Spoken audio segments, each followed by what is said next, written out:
My name is Vimal Gokani. I'm a plastic surgeon in London. And today we are recording a Giants in Plastic Surgery podcast live at PSTM in New Orleans. We have got a very special guest on with us on Giants in Plastic Surgery today. Someone who genuinely needs no introduction. And when you say that, normally you're supposed to give an introduction. But I'm not going to today because this man genuinely doesn't. And we're going to spend the next 45 minutes reminding ourselves exactly why. Dr. Kevin Chung, a very warm welcome. Yeah, thank you. Thank you, Vimal. Appreciate it. Firstly, can we call you Kevin? Is that okay? Okay, absolutely. So this podcast series looks at the journeys, looks at why you've made the choices you've made to end up at the dizzy heights that you've ended up in. So my first question is, where did it all start? Did you always want to be a doctor? Our life is filled with circuitous routes. And if we know what we know when we're younger, there's no way we're going to retrace that life. So because my grandfather was a physician in Malaysia, and he has all 12 children, and my grandmother is so doggedly determined that if you're not like her husband, you are not going to be successful. So we come from a medicine family. When I was very young, my parents were not physicians, but they listened to my grandmother and said to me and my brother, "Oh, you had to be physicians." And I have no idea what physician is. So when I went to Emory Medical School, walk into a cadaver session the first day, I go, "Oh my God, this is what I've chosen." So in our, as you know, in our Asian culture, the parents tell you, "You're going to do this, just do it." The good thing about medicine is that medicine has so much diversity that no matter what kind of person you are, you can find a niche for yourself. So from that standpoint, it just worked out really nicely for us. But you went to college and med school in the States, but you weren't born in the States, were you? I was born in Taiwan, so I left Taiwan. We left Taiwan for my father's job and lived in Singapore. When we left when I was age 6, and we lived in Singapore from 6 to 15 before coming to the States. When you moved to the States, what are the biggest differences you noticed between Singapore and the States as a child, I suppose? Well, because you're so young that you have no idea what's happening. And I distinctly remember that because at that time, Singapore is mainly a Chinese education school. Until when I left, that became a bilingual, trilingual institution where English is the major language. So I do not speak a lot of English when I come to the U.S. And when I came in as a 10th grader, they say, "Well, you need to pick a second language." I go, "Wait a second. How about English?" "No, pick something else." So I had to pick English, I had to pick Spanish. Like, what are you talking about? So when you come here at the age of 15, you're learning English, you're learning all the subjects in English as well. And then you kind of went to med school. What was was it a family decision saying, "Hey, Kevin, look, we want you to be a doctor," and that was just it? Did you ever want to do anything else? Well, it has to be determined that I'm going to go to medicine. So in terms of everything else, it's not an option. It wasn't an option. Okay. And so take me through the rest. Continue your journey. You're at med school. After you finish med school at Emory, where'd you go for residency? And that is the closest route. So at Emory, I was going to be an orthopedic surgeon. And Emory has a big hospital called Grady Hospital. That's a charity hospital in which our job as medical students is to wheel patients around everywhere. Yeah. And I was wheeling my patients I remember, to MRI. And MRI machine was broken. So I was sitting there for a while trying to maneuver and get an MRI for this patient. And 3 hours later, I realized that my meeting with the orthopedic chairman, for him to write a letter for me to go to orthopedic surgery, I totally missed it. And so from that standpoint, I'm going to go, well, you know what? How about if I just do general surgery? Let me tell you guys, if you guys want inspirations about planning your career, I'm not it, okay? Everything is circuitous. Things happen, and I just said, okay, let's do it.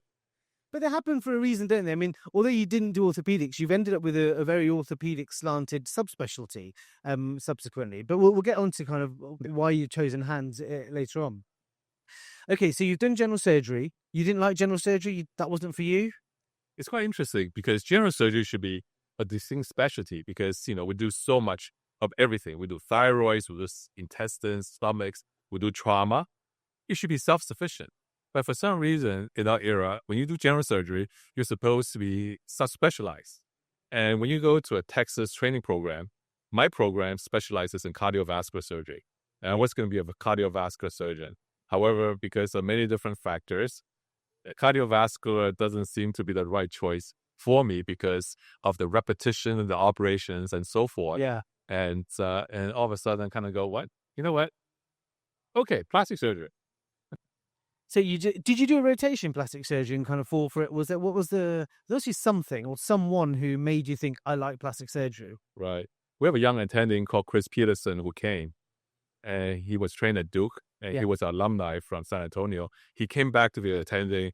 He's very enthusiastic. We all like the stuff he's doing. And he said, Kevin, why don't you go to Taiwan and spend some time with Fu Chang Wei, see whether that's what you want to do. So I spent a couple of months with Fu Chang Wei, come back, kind of say, I can do that. So I picked plastic surgery for that reason. So when was that in your training when you went off to Taiwan? 4th year of general surgery training. We have a 5-year general surgery program training. Yeah. And so you had to make a decision about your fellowship. So the 4th year. So it was Dr. Peterson and Fu Chan Wei who kind of helped you to make that decision of doing plastic surgery. So where did you do your plastic surgery residency? And I went to University of Michigan in plastic surgery. Good place to go? Nice. I mean, I've been at University of Michigan for 33 years. And life took a circuitous path. You're going to ask me, oh, you do plastic surgery, then why do you do hand surgery? Well, because Michigan went through a transition period in which there's virtually very little hand surgery. And I figured that as a plastic surgeon, if you can do craniofacial, you can do lower extremity free flaps and stuff, but you're deficient in hand surgery, you got to complement that. You got to have a hand surgery training. Not because I have this amazing love for hand surgery. I figured that I need training in hand surgery, so I batched in hand surgery. So, but then you've subspecialized into, well, do you do anything else apart from hands at the moment? Yeah. For a long time, I think I would say first part of my career, I'm a whole body surgeon. I mean, not only do I do hand surgery, I do free flaps to the head, I do some head and neck surgery, I mean, everything that comes in, I do it. Yeah. But our practice has grown so exponentially that I do really complex hand surgery procedures, such as rheumatoid arthritis, trauma, congenital, and so forth. I think that's my practice right now. It's just doing the things that people cannot do and don't want to do. When is the right time to limit your practice as a plastic surgeon? Should you do that in residency? Should you do that in fellowship? Should you do that in the middle of attending years? When should you say, look, I no longer do trauma, I no longer do cancer, I no longer do free flaps? Or when do you limit your practice? It's a great question. I always reflect that, during your training, you're in training because you have such infrastructure around you that you feel the operation just went so smoothly, so easily. But the reason it went smoothly and easily because someone set it up for you. And when you go by yourself, for the first 5 years, you're learning to be a surgeon. You're learning to be a surgeon as a lifelong learning. And the devotion to be technically gifted, the devotion to being able to finish your operation efficiently, and also the ability to have very little complications. And that's a mark of a surgeon who reflect and learn and be articulate in one's craft, which means that when you need to learn how to be self-specializing and focus on certain area, you don't have to think very much because you just have to make yourself be a good surgeon, and a path will come to you. Do you think that comes organically then? It's not a decision that you make, it's a decision that is made. I try not to have these long-term plans. And why is that? Because I mean, we are so small in the whole universe, right? If you see the sun, a sun is a very small thing in the whole universe. And then if you put the sun next to the earth, we're like those tiny dot. And within this tiny dot, there's 7-8 billion people. So why do I think that I can make a craft for myself? Things happen for a reason. And when it happened, I did my best. And that's, I bet nobody thought they were going to get an astronomy lesson today. I know, because this is an interview. So we're not scripted. Whatever comes to my brain is going to come to you. So if you hear me saying something crazy, you go like this. And I'll stop. And so what is it that drew you to hands then? Because I know lots of people who do a bit of hands and will also do some body contouring or something else extra as well. But what is it that drew you specifically to hands? So interesting. I think that hand surgery, I mean, after I learned about hand surgery, when I go back to University of Michigan, because we're a major tertiary referral center, Yeah. complex stuff come to me. People with severe rheumatoid arthritis, congenital problem, bad trauma come to us. So you have to be really elegant and be efficient in doing surgery. And I found out that the hand surgery gave it the avenue to be expensive because for a trauma patient, I need to know how to do bone. I need to know how to do wrist, bone stuff. And then after that, I need to do nerves. And after that, I need to do soft tissue. I mean, all the complement of what a plastic surgeon should be able to do is contained within hand surgery, particular in a complex trauma setting like University of Michigan. So for that standpoint, because I found out that I'm able to see an operation 3 or 4 steps ahead. I can see things before I do them. And that's come with training, also come from reflection and so forth. And I find that hand surgery gave me that challenge. So it's anatomical fear of missing out, isn't it? You just didn't want to lose an anatomical structure, which is what drew you to hands then. Exactly. So we've got the whole clinical side up to a point here. What about other things, kind of family and sports and anything else just to keep yourself sane throughout that time? Did you have time for anything else or was it just work? Well, that's a really good question. And the thing is that I think that my wife and I have decided that because I have one life to live, and my life should be devoted to something that's beyond my immediate family, which means that my wife gave me the long latitude and leash to be able to take care of patients. Because I mean, as a busy surgeon who does surgery, who does research, who travel and meet people, and also to do volunteering work, it's 4 lifetimes in one lifetime. And so my wife and I have a contract. You fend for yourself, and I'm going to take care of my patients. No. Is this recorded? Could be a problem. No, she's very kind. She's very kind that she understands that the things I do, the things we do, is so important to humanity. And so we have one child, and my wife gave me tremendous latitude to do all the things that we need to do. And do you have aspirations for your child? Like, have you told your child you're going to be a doctor? So my aspiration for him is that my wife look at him and kind of go, do you want to be like your dad? So my son is not in medicine. Fantastic. And what keeps you busy outside of work? Because you must have something just released, just to stop yourself from burning out. Are you a golfer? Do you deep sea dive? What keeps you ticking? Yeah. A lot of times we consider work as so-called work, and then life outside of work as outside of work. I don't have that concept. I feel that everything's integrated. I mean, I don't consider me going to take care of patients as work because we interact with people, we interact with patients. My patients love me. I love my patients because when I see them, I don't want to see them as an operation. I want to see them as someone I want to know something about. So my patients and I have a very good dialogue similar to this. I want to know about the family. I want to know what the aspirations. I want to know the financial situations. Can they afford the surgery? Yeah. And then we can pick an operation that they can actually afford and be successful. Yeah. I want to know them. So my patients stay with me for a long time. So if you think about work, it's really not work. It's part of so-called my sphere of influence and my family within my working space. What a healthy way to look at it, because that's a way of kind of avoiding burnout, isn't it? In reality, because everything is fun, nothing is work. Burnout is interesting. I just read something recently about burnout. Burnout is, people misconstrue burnout as being so taxed with work they cannot do it anymore. Burnout is when your work is not being appreciated.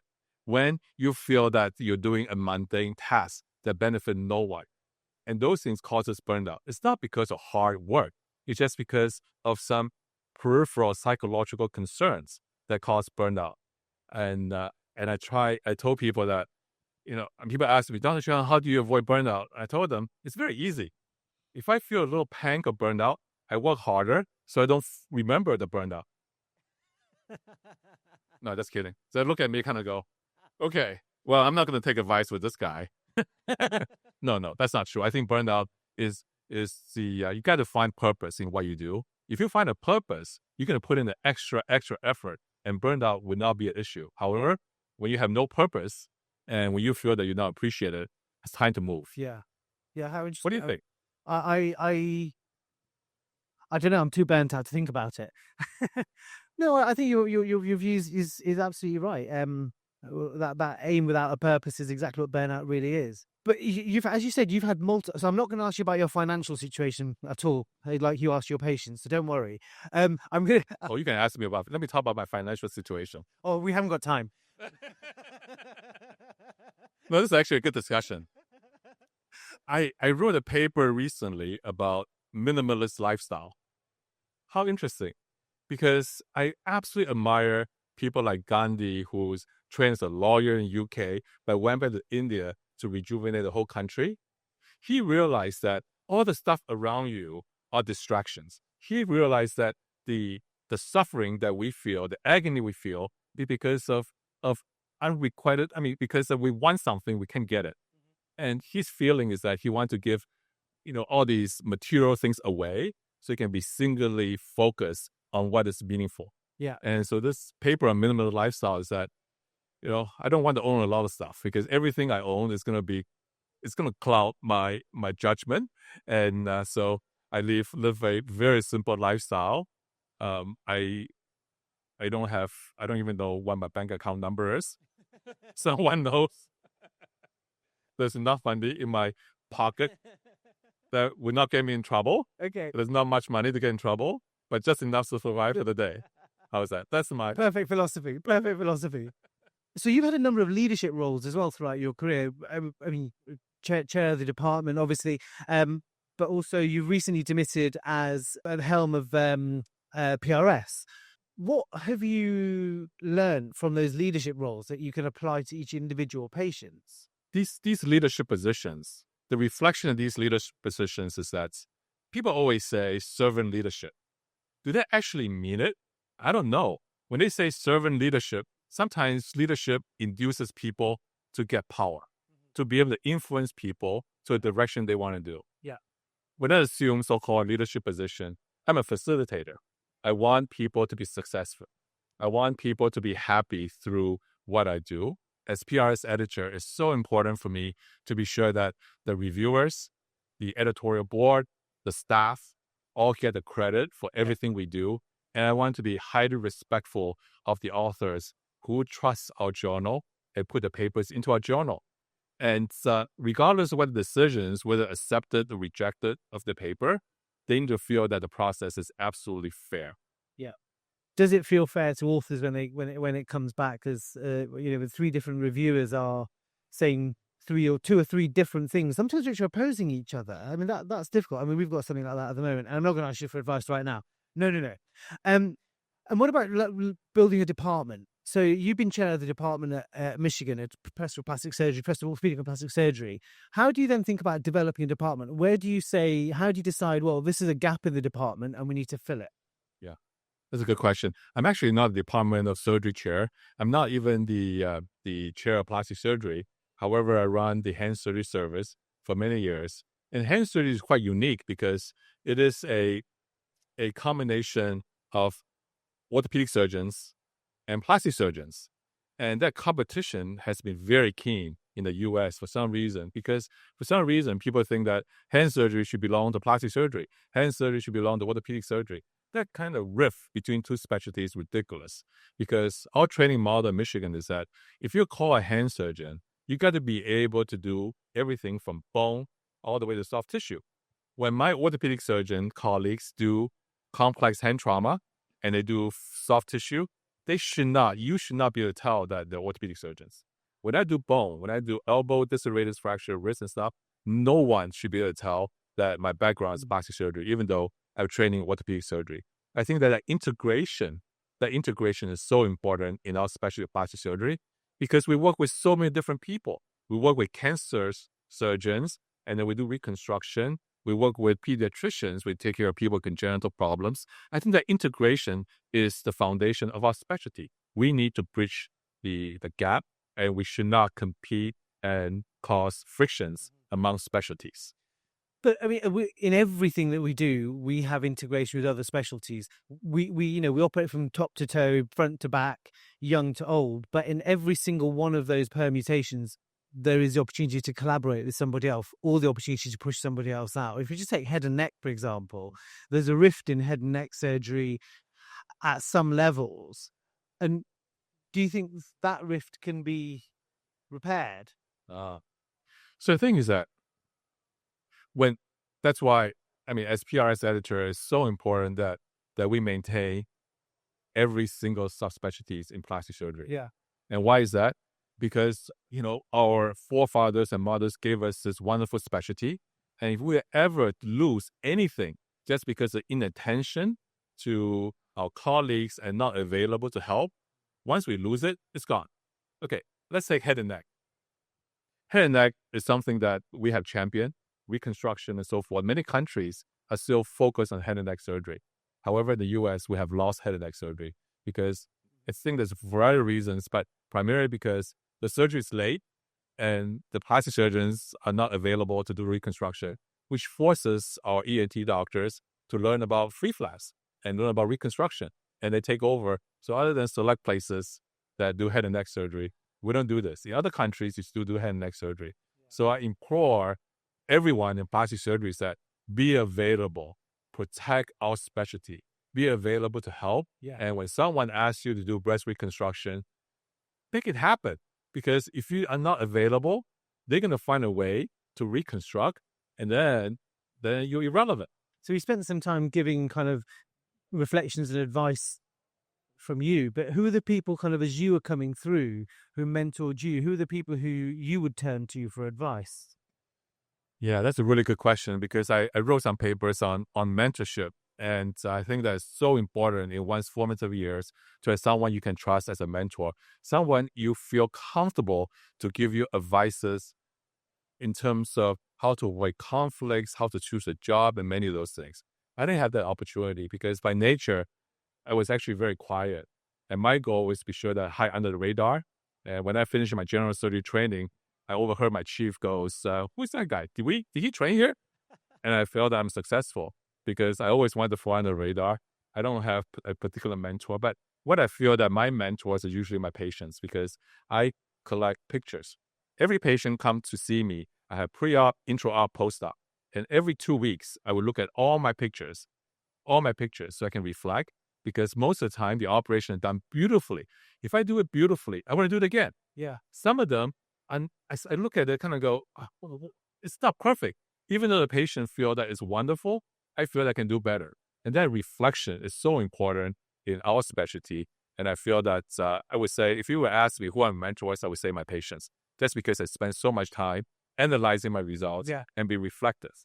But that's a great bit of advice. What other advice would you give to your younger self from, say, 20 years ago? What do you know now that you wish you knew 20, 25 years ago? Yeah. No, I wish I'd be more open to look around and say, who can I trust? Who can I share with my difficulties? Who will be unbiased and also be sympathetic to give me honest feedback? I think that that would probably help me avoid some of the missteps in my career, because someone is willing to look at it objectively from a third-person standpoint and say, you should do this because of this. Yeah. And many of us don't have coaches. And you cannot play sports without a coach, because the coach, let's say football, the coach will look at your film to see how you use your hands, to see how American football, not this thing. They will look at the films, they look at the quarterback needs to know where the defense is. I mean, those coaches are so important in the growth of a young person. I think that in surgery, it's so helpful to have a coach, particularly a coach potentially can look at a video you doing surgery and kind of say, look at this, what do you think?